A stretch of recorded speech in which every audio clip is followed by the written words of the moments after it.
A partir de agora, programa Viver Melhor. Apoio Reconflex, tecnologia que faz sonhar. Viver Melhor, um programa voltado à qualidade de vida e ao seu bem-estar. Muito bem, meus amigos.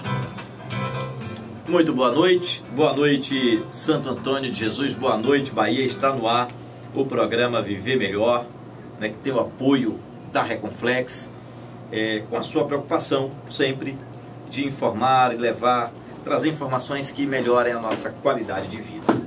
Nós estamos nessa onda das cores dos meses, né? Serve para a gente chamar a atenção, para conscientizar em algumas campanhas. Vem aí o Outubro Rosa, vem o Novembro Azul, mas nós temos o Setembro Amarelo, não é isso? A doutora Luciana Neri, que já está aqui conosco, psicóloga, também o doutor Tássio Reis, que é psiquiatra, né? E são os nossos convidados de hoje. Você pode acompanhar, pode ver esse programa pela nossa live no Facebook. E nós vamos falar sobre depressão. Uma doença silenciosa,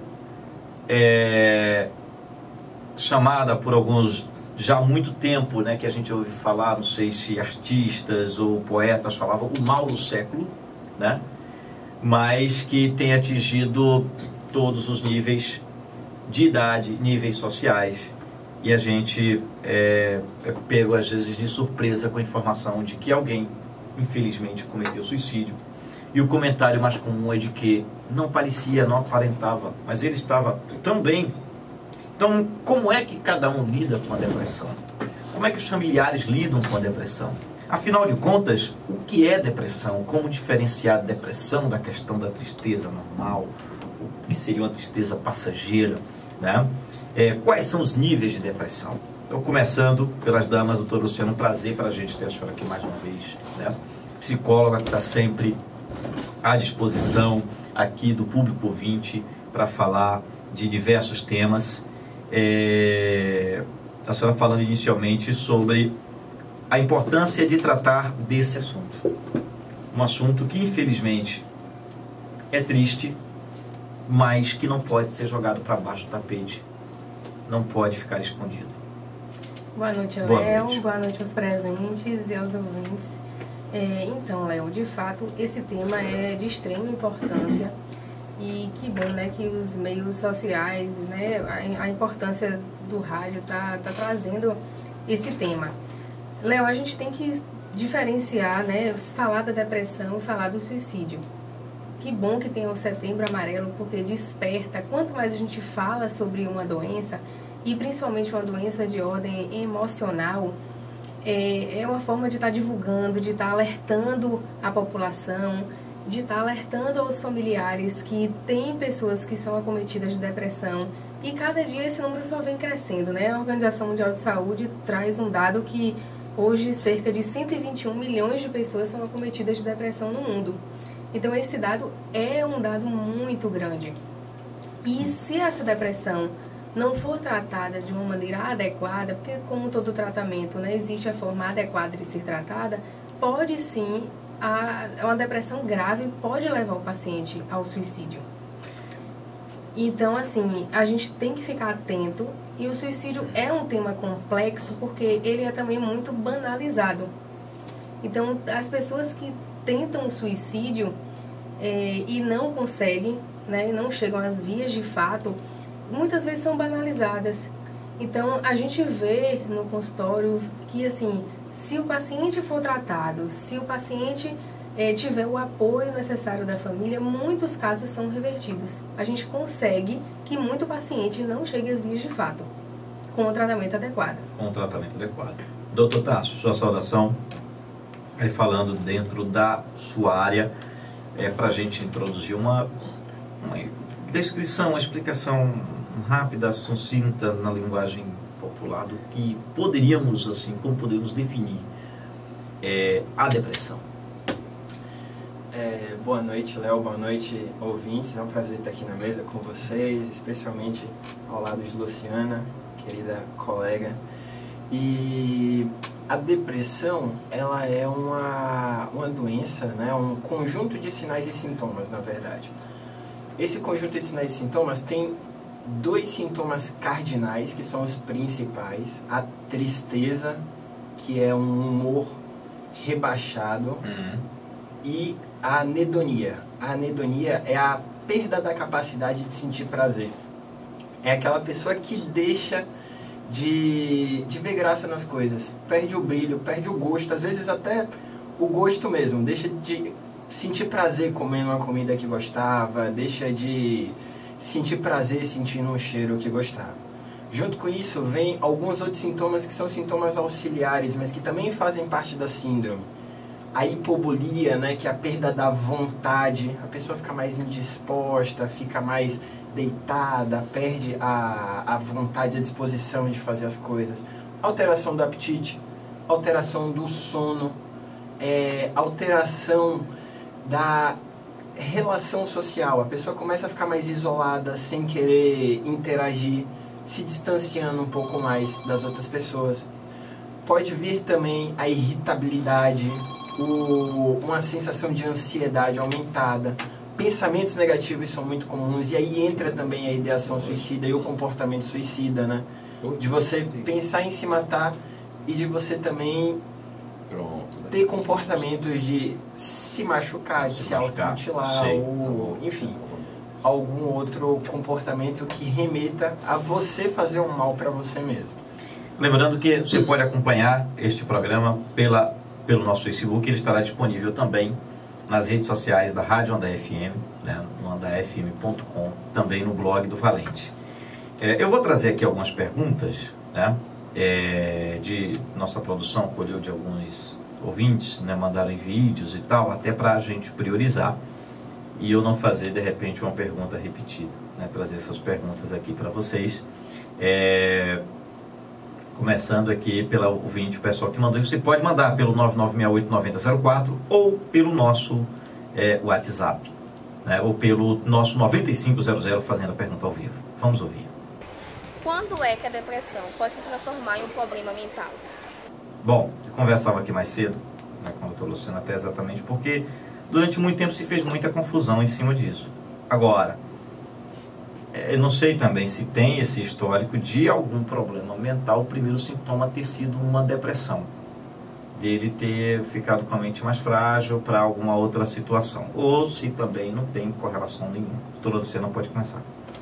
Bom, na verdade, assim, a depressão é um transtorno mental. Então, assim, a ouvinte faz a pergunta se a depressão, né, quando ela é um transtorno mental. Ela é um transtorno mental que precisa de acompanhamento. Agora, existe a depressão com sintomas psicóticos? Certo. Existe a depressão com risco de suicídio ou não? Vamos levar, assim, a pergunta dela para um termo mais popular, pelo que eu entendi, a loucura. Isso, porque assim, como falávamos anteriormente, o que acontece?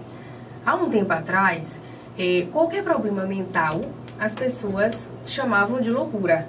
Então, assim, se o paciente ia para o psiquiatra, é porque ele é louco. Se ia para o psicólogo, é porque é louco. Então, assim, o termo é histórico, né? A loucura, se a gente for buscar na história da loucura, tudo que era qualquer transtorno mental, principalmente os transtornos mentais graves, eram tidos como o paciente louco. Doido. Era o doido. Exatamente. Então, assim, hoje, até por conta da mídia, a influência toda da tecnologia, até o meio, né, os meios de comunicação fazem com que venham sendo disseminadas informações e hoje isso tenha melhorado um pouco.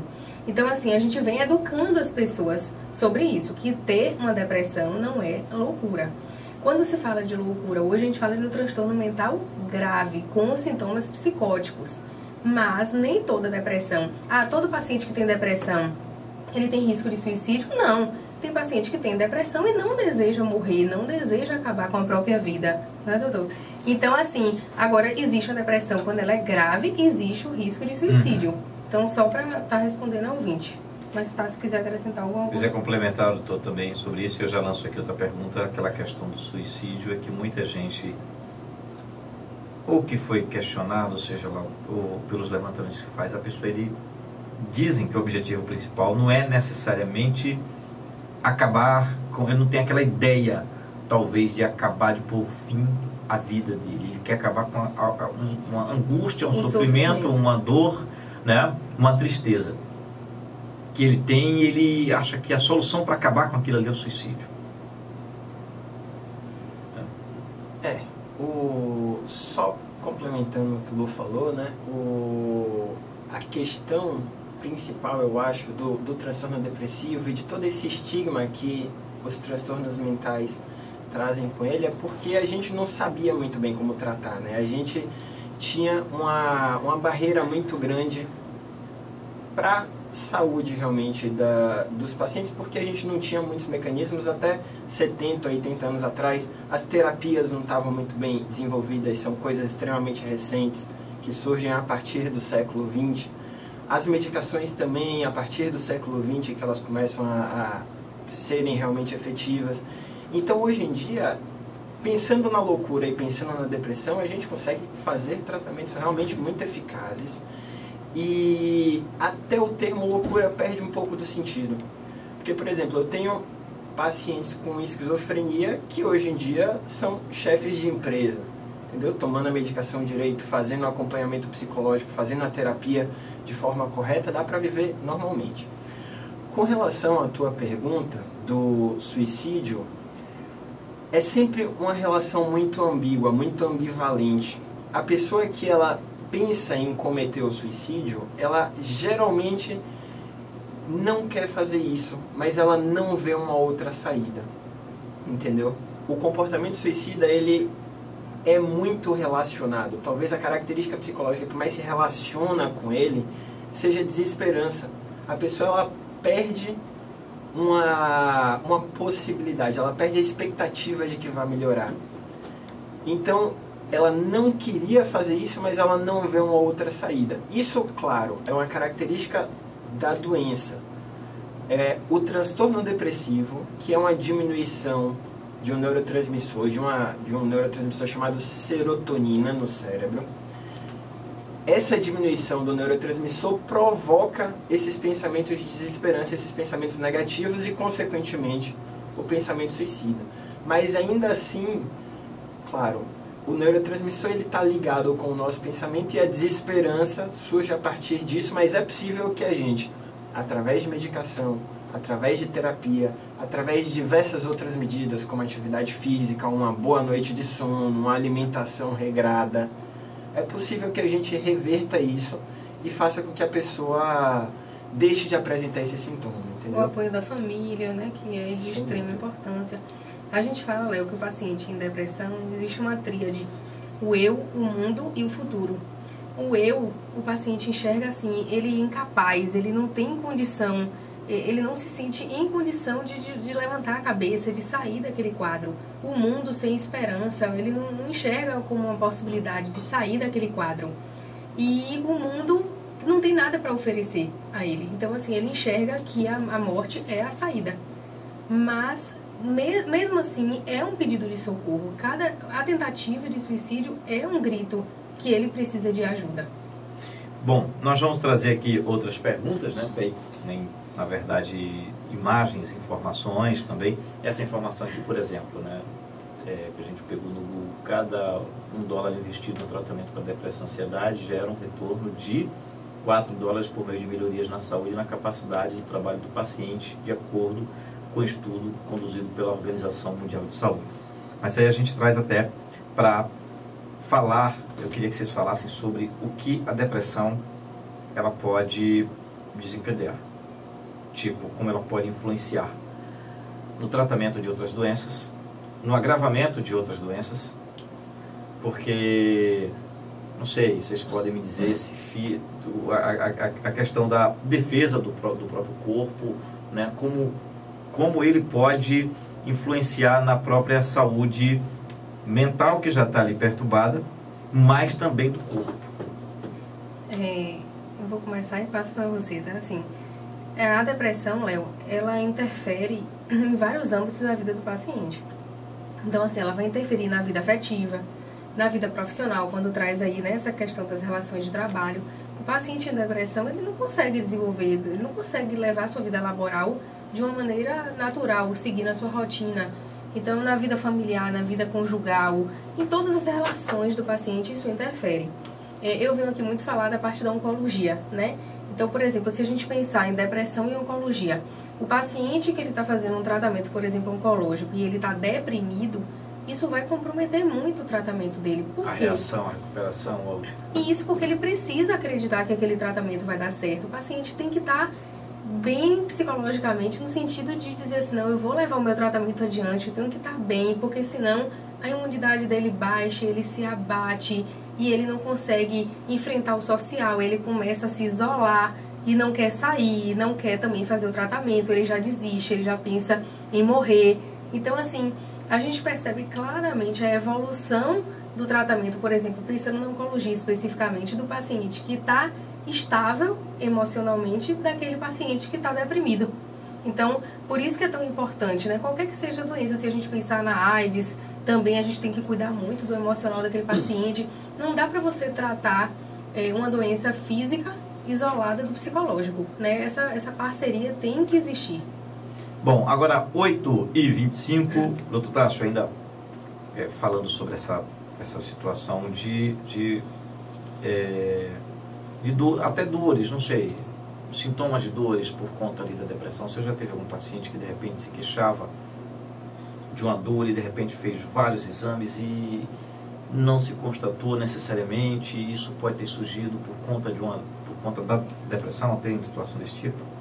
Esse é o dia a dia, sem dúvida, né? É muito comum também, dentre os sintomas que a gente estava falando, né, da síndrome depressiva, o aparecimento de dores mesmo.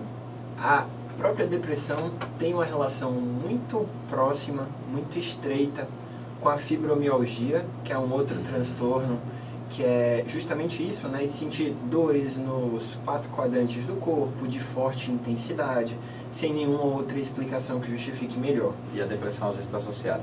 Completamente. A depressão piora a fibromialgia, é uma via de mão dupla, né? A fibromialgia também vai piorar os sintomas depressivos, então você tem que tratar as duas coisas juntas. E pensando também em outras situações clínicas, a gente sabe que a taxa de mortalidade das pessoas com a síndrome depressiva são maiores por quase todas as causas clínicas, inclusive aí infartos, inclusive aí câncer, acidente vascular cerebral, né, o AVC, o derrame. Então, não só a depressão vai aumentar o risco de morte, o risco de uma situação de suicídio, mas vai aumentar também o risco da pessoa ter praticamente qualquer outra doença clínica. Justamente por conta disso. Tem um conceito hoje em dia muito interessante chamado de inflamação sistêmica. A gente tem que pensar que o nosso cérebro ele está muito ligado com o nosso corpo, né? O cérebro é o que comanda o corpo inteiro, por assim dizer. Então, quando você tem uma inflamação do teu cérebro, o teu cérebro comunica essa inflamação para todo o corpo. E essa inflamação vai gerar, por exemplo, uma inflamação da artéria coronária, o que vai aumentar o risco de um infarto agudo do miocárdio. Uma artéria do coração, né, que vai aumentar o risco de um infarto. Vai aumentar a inflamação no rim, o que vai aumentar o risco de uma doença renal. Enfim, a depressão está ligada com qualquer outra doença que entre num conceito inflamatório. A depressão aumenta a inflamação do corpo.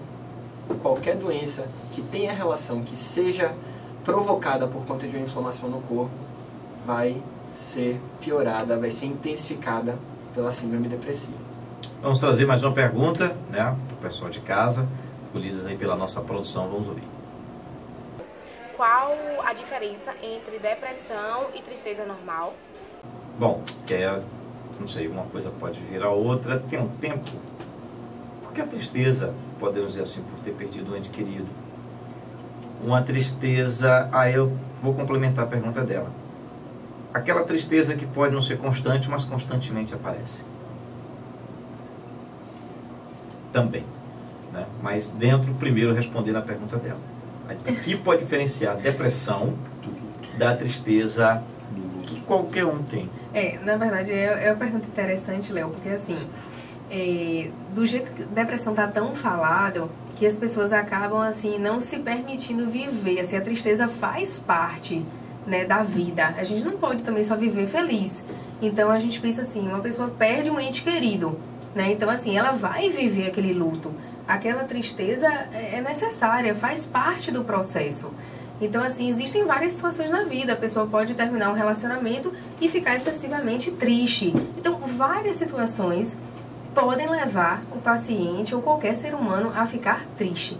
A questão é o limite em que isso acontece e a influência que essa tristeza vai provocar na vida do paciente, a funcionalidade. Então, quando essa tristeza se torna disfuncional, aí ela vira algo patológico e precisa de tratamento. Isso vai depender de quê? O tempo em que essa tristeza está persistindo, a intensidade, a duração, como eu falei, a interferência na vida social, profissional, familiar. Então, assim, há uma tristeza, você trouxe a ideia. A pessoa não está triste o tempo inteiro, mas ela recorrente, ela volta, né? Também não é natural. Então, assim, em que intensidade isso está acontecendo? Qual é o prejuízo que essa tristeza está causando na vida do paciente? É isso que tem que ser observado. Então, doutor, pelo que a doutora Luciana falou aí, a situação, uma tristeza, que podemos dizer assim, pode ser normal. Então, ela se estendendo, ela pode desencadear para uma depressão.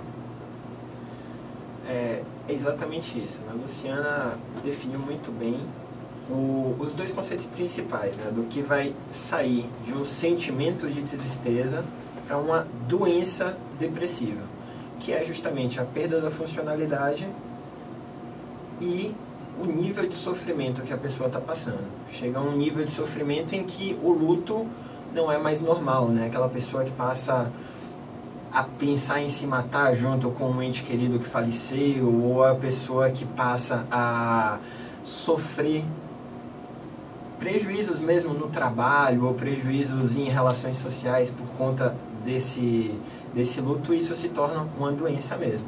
Você perguntou do tempo, né? Antes a gente tinha esse conceito do tempo muito mais bem estabelecido, assim, parece que uma fórmula mágica para a gente definir o tempo em que a tristeza seria uma depressão. Hoje em dia o conceito de livro, né, do DSM, que é a diretriz americana para diagnósticos em transtorno mental, é de 2 semanas, sendo que a tristeza tem que durar a maior parte dos dias. Ou seja, se você passa a maior parte do tempo triste durante 2 semanas, isso seria uma classificação. Mas a gente sabe na prática que não é bem assim. Que na prática a gente vive situações em que a pessoa em menos tempo está passando por um episódio muito grave e merece um acompanhamento, e pessoas que por alguma situação de vida, ou alguma dificuldade, ou alguma situação de estresse, de abuso que ela viveu, esse prazo pode ser um pouquinho variável, né? A gente não pode definir tão friamente com um número, com um prazo quantificado, né? Exatamente. Vamos trazer uma outra pergunta para essa fofinha aí para vocês. Meu nome é Maria Eduarda e eu tenho 3 dúvidas sobre depressão. Eu gostaria de saber se criança tem depressão e se bullying nas redes sociais pode piorar a situação. E como devemos ajudar essas pessoas? Bom, então 3 perguntas aí que vocês fiquem à vontade. Primeiro, essa questão assim de criança, né? Porque até então, se a associação, que a imagem que se faz de criança é daquela criança tida normal, é aquela que não é quietinha, aquela que, né, é elétrica, é aquela que pergunta, é aquela que é agitada. Ou às vezes ela pode ser até quietinha, mas quietinha demais aí você já até desconfia, enfim. Mas a partir de que idade teria isso? Tem casos que é cedo demais? Quando é que uma criança pode ficar depressiva? Quando ela passa a ter consciência das coisas, né? A senhora deve ter acompanhado em várias situações dessas. Ótima pergunta de Maria Eduarda, né? Não, criança deprime, sim. E é muito importante, né? É uma criança, como é que a gente pode observar? Assim como no adulto, mas assim, a gente tem que observar as mudanças de comportamento nessa criança. Então, assim, se a criança, de repente, ela gostava muito de brincar e depois ela para de brincar, ela perde o prazer que Tássio trouxe no início do programa, né? Então, assim, a criança gostava de desenvolver algumas atividades e, de repente, ela para, ela começa a ter uma perda do rendimento escolar, ela começa a não interagir muito com os amigos, então, socialmente, ela quer ficar ela está embotada, né? Então, assim, emocionalmente, ela está muito voltada para si. Os pais percebem uma mudança de comportamento. Não, meu filho não era assim e agora tá dessa forma. E aí ela traz a relação da depressão com o bullying. O bullying pode causar depressão? Pode. Toda criança que sofre de bullying tem depressão? Não necessariamente. É aquilo que a gente fala, não existe uma regra geral. Mas tem crianças que não toleram, realmente não lidam bem com o bullying e podem desenvolver um quadro de ansiedade, quadro de depressão, e que é tão importante. E o interessante, Léo, é que assim, do mesmo jeito que existem manuais para os adultos, existem manuais para as crianças, e as crianças sofrem qualquer tipo de transtorno mental também. Então, assim, a gente tem que cuidar, tem que fazer recorrer à psicoterapia, tem que recorrer à psiquiatria, porque, assim, criança também precisa usar medicação. E existem níveis de depressão do mesmo jeito que tem o adulto, então é muito sério. E tem tratamento, sim. Ela trouxe um assunto que eu quero falar mais especificamente com vocês, que é a questão da rede social. Porque a solidão, não sei se é parente da depressão, mas é um caminho, já começa por aí, né? E a rede social é um caminho para a solidão, para as pessoas se isolarem. Onde é que a rede social também pode ter um lado oposto de até ajudar? Não sei, será que teria? Mas daqui a pouquinho eu queria que o senhor falasse um pouco mais sobre as perguntas da Maria Eduarda, essa questão da depressão infantil e esse ponto que ela trouxe do bullying, que era durante muito tempo uma situação ignorada, que refletia na vida inteira daquela pessoa, né? Ou por conta de um nariz, ou por conta de um cabelo, ou por conta do sobrepeso, né? Ou por conta da cor, do que for, né? De um jeito muito tímido, muito fechado, o bullying sempre existiu, a correlação dele. E a rede social veio, infelizmente, fortalecer. A rede social com aquela coisa do perfil fake, de alguém bater e ninguém saber quem foi, né? Que acontece isso, principalmente nesse meio, nessa fase estudantil. Sem dúvida nenhuma, né, o bullying, e não só o bullying, mas todos os tipos de abuso, né? A gente tem o bullying, o que ele é? Bom a gente caracterizar um pouco antes. O bullying seria um abuso psicológico, geralmente, mas podendo também ser um abuso físico, de uma violência física, feito por uma pessoa em uma posição hierárquica semelhante ou superior, e tem que ser repetitivo, né? Tem que ser uma coisa sistemática.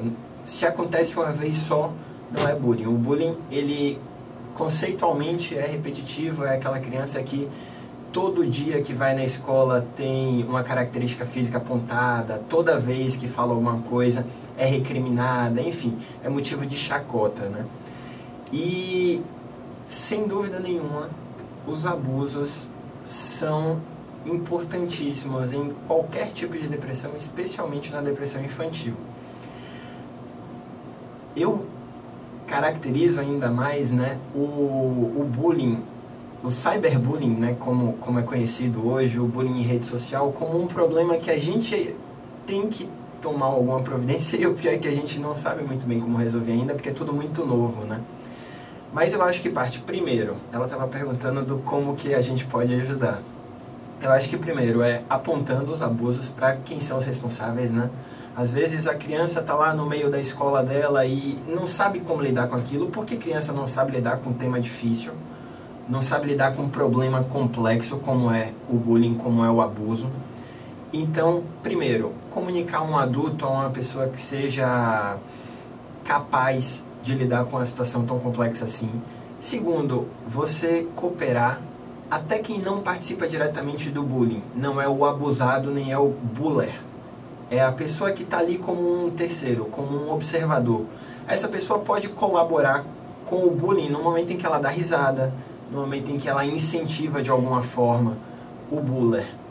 Então, o ideal é uma campanha, né, inclusive na sala de aula, para mostrar que esse tipo de abuso não é legal, que esse tipo de violência... Às vezes a coisa acontece de forma tão natural, que junta aquela turminha. Então, acredito que o impacto grande quando o assunto é abordado com todo mundo. O seu bullying, o que pratica o bullying ele vai se ver ali na palestra, na explicação, né? Como o efeito que ele está fazendo. Então, aquela coisa da consciência que eles não têm. Para ele é uma brincadeira divertida, para o outro é um pesadelo. Aí o pai talvez não se atente, não sabe porque o filho chega tão triste na escola, porque fica triste quando vai para a escola, né? Eu acho que a gente falando de bullying, a gente não pode deixar de falar assim da participação dos pais, porque assim, eu acho que a ideia, principalmente essa questão do cyberbullying, é a vigilância dos pais sobre essas crianças, tanto a que é o abusador, quanto as crianças que estão sofrendo esse bullying ou abuso. Porque assim, depois dos celulares, dos smartphones, assim, os pais perderam um pouco o controle, né? Como controlar? Quando era computador, então você colocava um programa e aí tinha como rastrear o que os estudantes estavam falando e acessando, enfim. E hoje nos smartphones isso ficou muito complicado, mas assim, eu acredito que é a vigilância dos pais. E os pais têm que pegar esses celulares, têm que estar olhando o que o filho está acessando, essas conversas, isso não é invasão de privacidade, mas assim, e essas crianças têm ainda, já têm maturidade para estar conversando e ter acesso a uma rede dessa. Então assim, eu acho que é a participação dos pais de não deixar passar, é uma brincadeira do meu filho, mas não é uma brincadeira, então tem que chamar, tem que ter a punição adequada. Então é a vigilância dos pais, eu acho que é um dos caminhos, né? A escola, como o Tássio trouxe, assim, claro, a escola todos os dias isso tem que ser batido em sala de aula, os professores estarem trazendo, mas a participação dos pais, a atuação é de extrema e de suma importância, né? Muito bem. Quer complementar, Luto? Fica à vontade. Além do abuso psicológico, né, que o bullying é o mais trabalhado hoje em dia, é importante a gente falar de outros tipos de abuso, né? Abuso sexual, abuso físico. A gente vive num país extremamente violento, num estado extremamente violento, em que 20% das mulheres do Brasil já sofreram algum tipo de violência sexual. Então, é 1 a cada 5.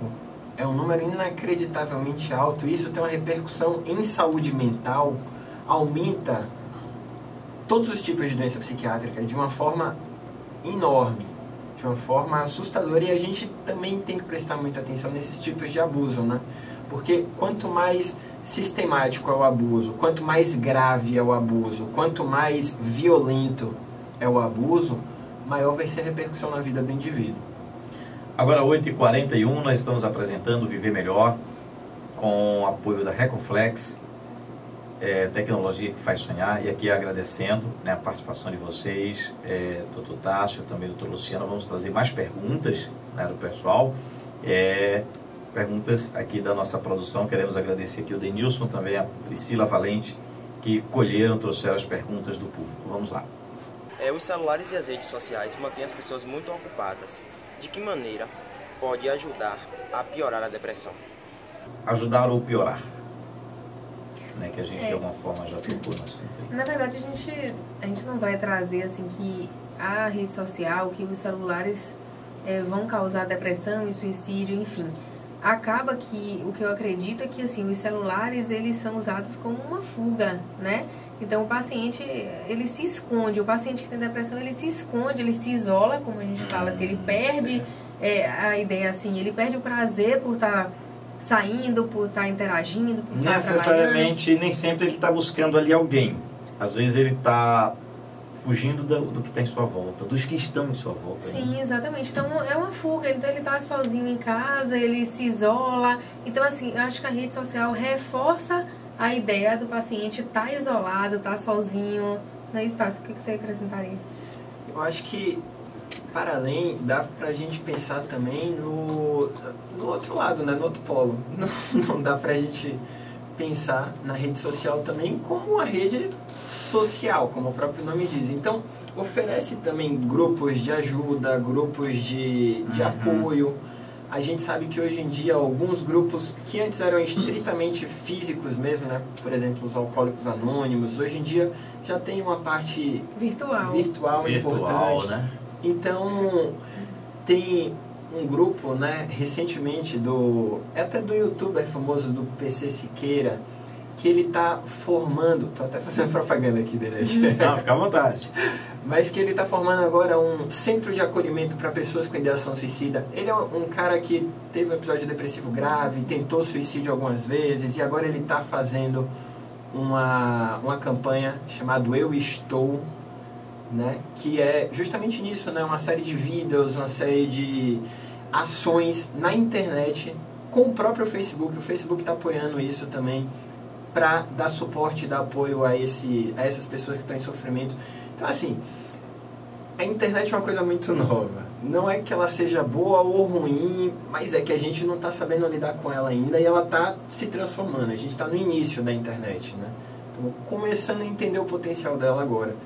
Então, do mesmo jeito que você pode ficar mais isolado, sem ter contato social, pessoal com outras pessoas, porque está o tempo todo no WhatsApp e no Facebook, você também pode estar mais acolhido com pessoas que têm a mesma situação que você. Eu já vivi uma situação, por exemplo, Léo, que olhando pelo lado bom, né, das redes sociais, que tem paciente que ele consegue se manifestar, ele consegue falar do sofrimento, expressar o sofrimento pelas redes sociais. Então, assim, aí os pais começam a perceber, assim, tá acontecendo alguma coisa, porque assim, é uma postagem de algo muito melancólico, uma frase. Então, muitas vezes, até jovens que são muito calados, muito introspectivos em casa, conseguem expor o que está sentindo e pensando através das redes sociais. A gente escrevia antigamente. Oi? A gente escrevia antigamente. Isso, antigamente as pessoas faziam um diário, enfim. E agora ele chega lá. Aquela questão também, né, do servir, até de ajudar a pessoa a prestar atenção, porque no diário ninguém ia lá. Só ele que tinha. Era a confissão dele com o meu querido diário, que depois alguém descobria ele e disse, olha, se eu tivesse visto aqui, de repente algumas pessoas podem estar com esse meu querido diário, em vez de colocar lá, tá colocando no Face, isso pode também servir até como alerta. Então hoje as famílias prestarem atenção no que aquela pessoa está postando constantemente. Sim, isso é um dado importantíssimo. Postagens tristes uma atrás da outra. Isso, muito melancólicas. E muitas postagens bem sérias, Léo, assim, que fala de desejo de morte, pacientes graves, inclusive, com potencial suicida. E eles trazem isso em rede social. Então acaba que se torna uma ferramenta, né? Deixa eu tentar trazer uma imagem aqui. Uma notícia, pronto. O Whindersson Nunes desabafa sobre depressão e diz que Luísa Souza o ajudou. Luísa, não sei se é a namorada dele ou... É a esposa dele. É a esposa, né? Mas eu estou trazendo esse caso dele aqui porque é um humorista muito conhecido, um youtuber.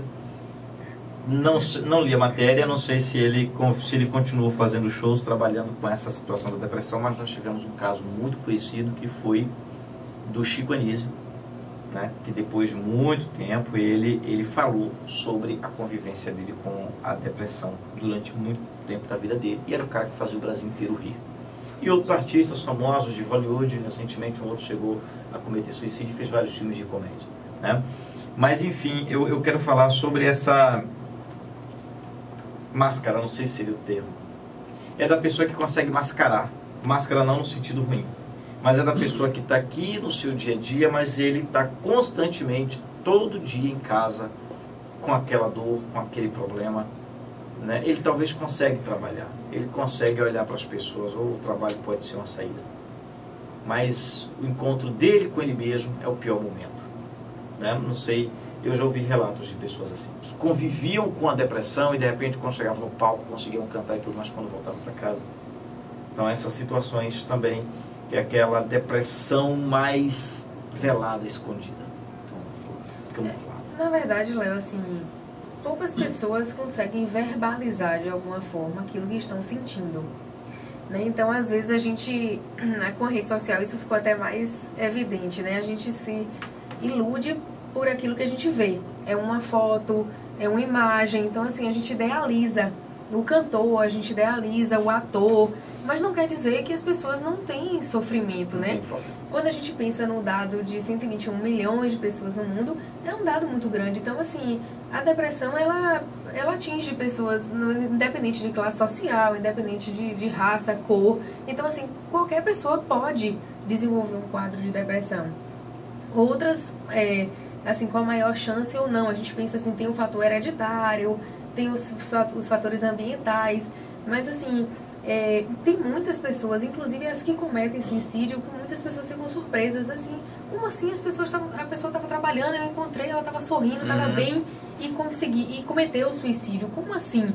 Então assim, as pessoas são muito, isso é muito velado, como você mesmo disse, e é importante a gente falar da psicoterapia, do acompanhamento psiquiátrico, porque muitas vezes esse paciente só consegue falar em processo mesmo terapêutico. E falar sobre o desejo de morrer com alguém que é familiar, Léo, é muito difícil. A família do paciente, ele não consegue assim, falar sobre isso, ele não consegue dividir com o paciente, ele não acredita que isso pode acontecer. Eu gostaria de pegar esses minutos finais aqui para vocês trazerem algumas dicas rápidas para familiares ou para pessoas que têm tendência à depressão ou que têm histórico de depressão, né? Por exemplo, eu ouço falar de muita gente que às vezes o pessoal acusa ali o emprego também, o tipo de emprego que a pessoa tinha. Muita gente que se aposentou e aí cometeu suicídio. Não sei. Alheiro que a pessoa não estava preparada para parar. A pessoa não deve parar, porque tem muita gente que diz, olha, estou fazendo minha aposentadoria com a minha previdência privada, quando chegar com 55 anos, eu não quero trabalhar mais. Aí diz, rapaz, eu não sei se eu vou conseguir parar de trabalhar. Eu acho que para mim, parar de falar, meu amigo, é um negócio complicado. Mas, enfim, essa coisa da falta de atividade. Nós temos casos conhecidos aqui em Santo Antônio, de gente que diz, eu não quero fazer mais isso aqui porque eu estou fazendo essa vida toda, quando parou, cometeu suicídio. E eu queria que vocês falassem sobre isso, ou sobre se preparar para se aposentar, ou se preparar para parar ou não parar, e outras dicas para as famílias e para as pessoas. Eu acho que toda fase de transição é sempre muito complicada, né? Então, você sair, por exemplo, da infância para a vida adulta, que é o período que a gente chama de adolescência, é um período muito complicado, que traz muito sofrimento psíquico mesmo. Você tem que se adaptar a um novo papel, você tem que formar a tua personalidade. Você começar em um emprego, você está se adaptando a uma nova situação, é sempre estressante, então é um momento mais delicado. Você sair de um emprego também, você se aposentar, todas essas fases de transição, né? Todos esses momentos que você vai mudar o rumo que tua vida estava levando até esse momento, você vai passar por um estresse maior, você vai ter que se adaptar, e adaptar é sempre difícil, né? Então, algumas pessoas encaram de uma forma melhor, outras de uma forma pior, mas é importante ter essa noção do transicionamento como sendo complicado.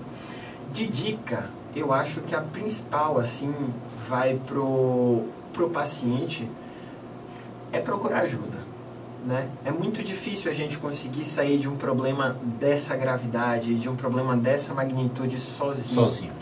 É muito complicado. Então, se você não estiver se sentindo bem, se você estiver com algum pensamento negativo, se você sentir que você está passando por um processo depressivo, eu acho que vale muito a pena procurar ajuda. Na pior das hipóteses, a pessoa vai te tranquilizar e dizer, olha, isso não é depressão não, você só está triste, fica tranquilo. E você vai se sentir mais seguro, mais tranquilo para conseguir lidar com isso. Com relação aos familiares, né, eu acho que tem algumas dicas valiosíssimas.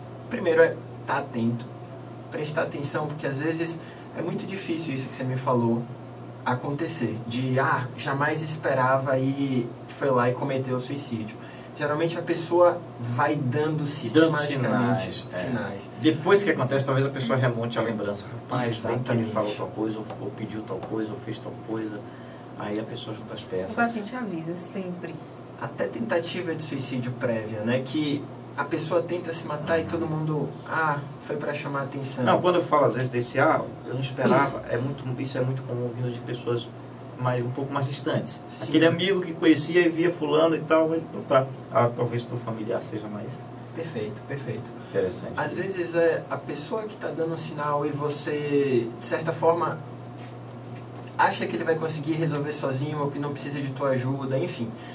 O principal nesse momento é acolher, né? A pessoa chega com uma queixa, falando que está passando por um sofrimento, você acolhe o sofrimento da pessoa, sem julgar, livre de preconceito. E se você achar que é demais para você, que você não vai conseguir ajudar tão bem quanto você gostaria, você oferece para ele a possibilidade de uma ajuda profissional mesmo.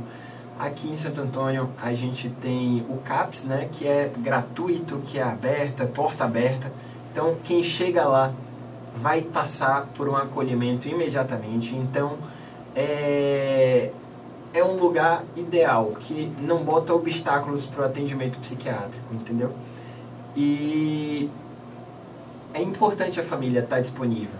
A pessoa ela já está se sentindo sozinha por conta da própria condição. Se a família se mostra mais distante, esse sentimento piora. Então é importante entender, empatizar, né? Se colocar no lugar do outro e não julgar. Acolher com o coração aberto e dar o suporte que você achar que você é capaz de dar. Que às vezes também você se doa demais e acaba entrando junto no, enfim, em alguns sintomas, na tristeza da pessoa. Colocar essa capacidade de ajudar, mas também se proteger. Entender que às vezes é demais pra gente se a gente não tem um preparo profissional mesmo. Né? Muito obrigado, Tássio. Agradecer suas dicas. Luciana, fica à vontade também. Sim, quer contribuir com a informação? Eu gostaria de agradecer o convite e agradecer a todos os ouvintes pela oportunidade da gente estar conversando sobre esse tema tão importante, né? Luciana, muito obrigado por suas dicas aí para os familiares, também para quem tem algum histórico, para quem já teve uma situação de depressão, porque tem também muita gente que teve e hoje vive tentando ajudar os outros, né? Isso acontece muito, assim, é muito bom, Léo, a gente perceber, a gente presenciar na clínica que o paciente que faz o tratamento, ele consegue voltar a ter uma vida bem funcional e sair da crise depressiva, né? Então, assim, a minha dica para os familiares é assim, escutem o paciente de uma forma diferente, né? Que a gente fala assim, de escuta qualificada, assim, preste atenção aos sinais que o paciente dá, porque ele sempre dá os sinais. O difícil é o familiar acreditar que aquilo pode ser possível. Então, assim, se o paciente dá sinal, fiquem atentos, peçam ajuda, corram, porque você pode reverter a situação. E, assim, é tão difícil para o paciente acreditar que ele acaba fugindo de encarar realmente esse problema. Então, assim, é ficar atento, é buscar, é pedir ajuda. O doutor Tássio trouxe muitas recomendações importantes, então é isso, basicamente. E trazer, né, e assim, agradecer a participação, o convite por estar aqui. E esse tema, assim, que seja sempre recorrente para estar trazendo, Léo. Porque, assim, quanto mais a gente fala, mais as pessoas procuram, menos preconceito, né? Assim, a gente tem que trazer o tema para que as pessoas deixem de ter preconceito em ir ao psiquiatra, em usar um antidepressivo e fazer a psicoterapia. Porque, assim, o problema é não tratar e só agravar o problema. Então, a gente, para resolver, a gente tem que enfrentar. Ok. Gente, mais uma vez, muito obrigado, né? Até outra oportunidade aqui no nosso Viver Melhor, pegando o gancho do mês para tratar de um assunto que a gente sempre vai tratar, né? Sempre abordar aqui com essa ajuda muito grande. Eu tenho certeza que muita gente que ouviu, muita gente que tem algum problema na família, alguém que tem alguma situação, mudou um pouco mais a ideia. Muita gente que está passando por alguma situação vai abrir mais o seu coração para procurar ajuda, né? Para não deixar esse problema crescer e chegar a um fim trágico, como às vezes acontece. Mas mais uma vez, muito obrigado e até a próxima oportunidade. Nós ficamos por aqui com o Viver Melhor, com o apoio da Reconflex, toda terça às 20 horas aqui na Rádio Anda FM.